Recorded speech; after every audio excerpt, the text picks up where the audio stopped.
Are you looking for the best mirrorless cameras?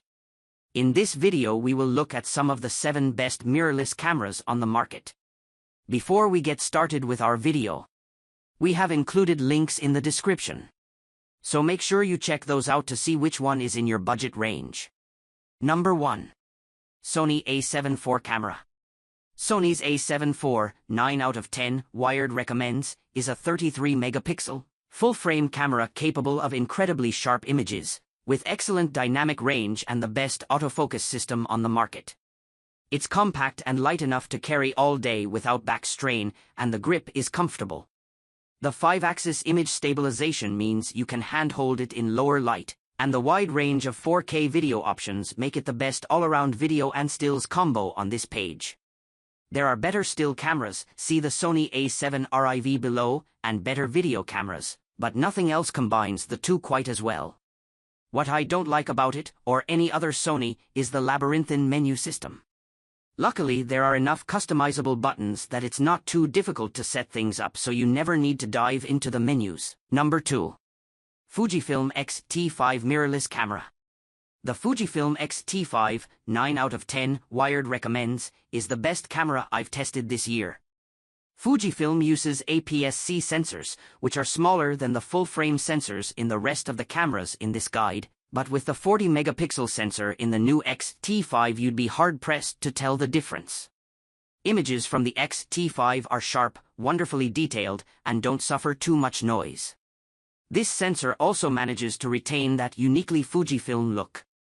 The X-T5 is more focused on the shooter of stills, while the updated X-H2, $2,299 with XF16-80mm lens kit, is the best option for those more interested in video. The camera body's design is reminiscent of film cameras, and perhaps the best thing about it is how seldom you need to use digital controls. ISO, shutter speed, exposure compensation, and shooting modes are all accessible via physical dials.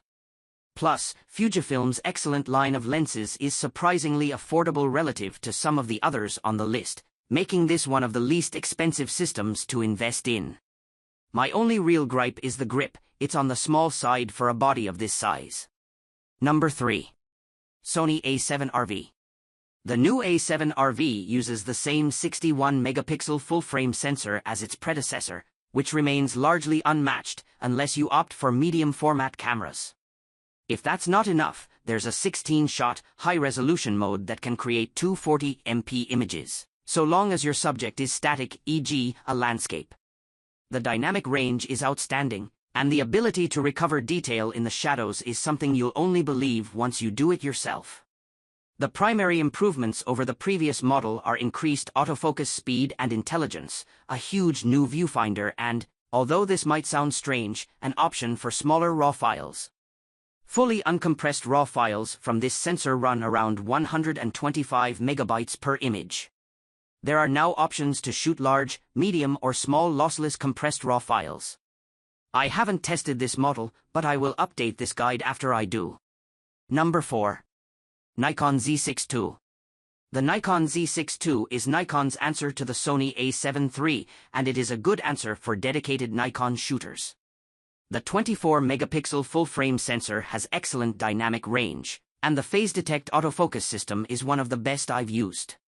Video quality is also excellent, with 10-bit 4:2:2 N-Log output possible over HDMI.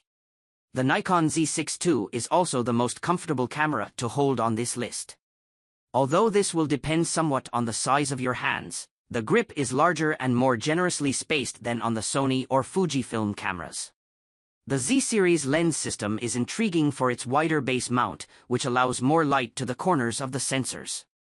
The benefits of this can be seen in the incredibly fast 58mm f/0.95 lens, manual focus, and the surprisingly small 50mm f/1.2.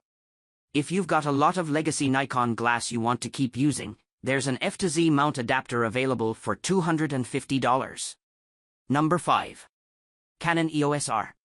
The Canon EOS R is a mirrorless option for people who love their DSLRs. It's a hefty beast with a solid feel that reminds me of what I used to love about film cameras. Even the on-off switch is made of metal. The sensor is typically Canon, which is to say sharp, with good contrast and the characteristic Canon color rendering. It's slightly warmer in tone than some of the others here. The phase detect autofocus is fast and accurate. One thing to note, the rumor mills suggest that the R might be getting an update in 2023. One thing I really like is that when you change lenses there's a cover that swings out to protect the sensor from dust. The exception is if you have an adapter and you remove the lens but not the adapter. Every camera on this list would benefit from adopting this feature. The R-mount lens system uses a very wide base diameter, like the Nikon system, and achieves similar results. There are fast R lenses around. The better news for those already invested in Canon glass is that there's a $99 adapter that will let you affix just about any older Canon lens to the R. Number 6. Panasonic Lumix DC S5. Panasonic's S5 is a compact, full-frame mirrorless with a very sharp 24-megapixel sensor. The S5 mostly holds its own against the rest of these full-frame cameras in still image quality, but what really sets it apart is the extra video features you won't find elsewhere. Support for vlog recording, anamorphic 4K support, and uncropped 4K at 30 frames per second top the list. The result is a camera that's perfect for hybrid video and stills shooters. The one place this camera struggles is autofocus, especially when shooting video. That's where the new S5 II should be a significant step up. It features a new chip with onboard phase detection and, from early reports, appears to bring the S5's autofocus up to snuff. Unfortunately, it's also significantly more expensive at $2,300. We haven't had a chance to test this one, but if you can afford it, on paper it's well worth the upgrade. Both S5s use the L-mount lens system, an effort to do for full-frame what Panasonic did for Micro Four Thirds, create a unified lens mount standard. Leica is the driving force behind the L-mount, but Panasonic and Sigma also have plenty of glass in L-mount. That means there's no shortage of lenses for the S5. If your primary use case is video, be sure to check out our guide to the gear and tips you need to make studio-grade home videos. Number 7. Sony A7CR. If you want the smallest body you can get but still want a full-frame sensor, the Sony A7CR, 7 out of 10, Wired recommends, offers the most bang for your buck. It's plenty small and light, even with a lens. The 61MP sensor offers amazing detail and very good dynamic range.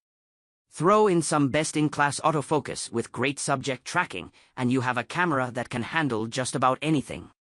It's expensive, but if you can afford it, this is a great camera.